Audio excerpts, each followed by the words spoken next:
so the first thing that I do is actually get in with people about, what is their relationship with art, and where has it been, um, where have there been painful incidents? And then look at, so my assertion is that everyone has a natural, innate affinity for all kinds of art, and that includes modern and contemporary art.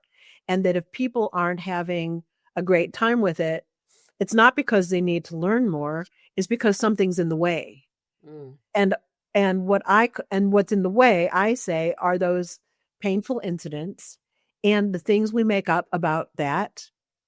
Like, I'm not that kind of person who can have Sure. great, I'm not an art person, I'm not this, I'm not that, and beliefs about how art should be. So most people in the United States, if they're lucky, had art classes of some sort until they get through maybe 6th grade.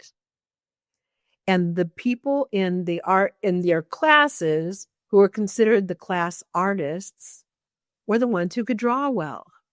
Mm. And draw well means representing reality. Like they could make a face look like a person. They could do a tree that looked like a tree. And since people's education in art, unless they specifically take art classes later separately or on purpose, that's the end. So no big surprise that people think that how you know if art is good is if it looks realistic, or how you know if you're good.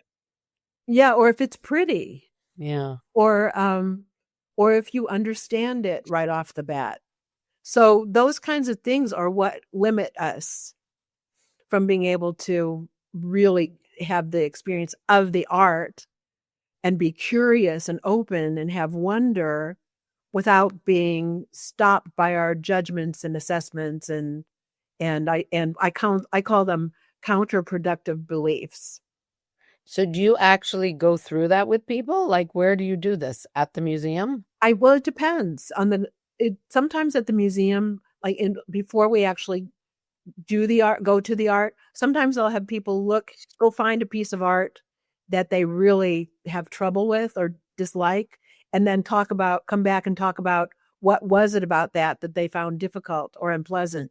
And sometimes we'll just have the conversation. I've done it at people's houses. In their homes, I've done those conversations in like a little separate area in museums, or it could be done in a coffee shop, wherever. But it is important to do that first. Wow. And what do you think makes you so passionate about this?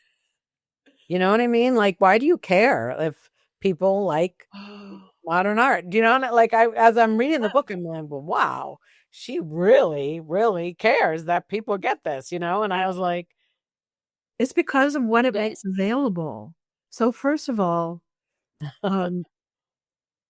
when you have access to really experiencing or being with art, it takes you to another place. It's like there's a sense of being transported. There's a sense of being connected to the very highest aspect of humanity. There's a sense of being connected with the eternal or with the divine, or there's a spark. Art has been produced in every civilization. We are hardwired to have a deep connection with art. Wow. And that includes all of it. And so when people actually have that, when they get freed up and have it, something becomes available that's not available any other way. Just like without music, music brings a certain thing to us. Visual art brings a certain thing to us that isn't available any other way. And I assert that modern and contemporary art, which are only divided by eras, just slightly different era, those are the expressions of artists of our own time.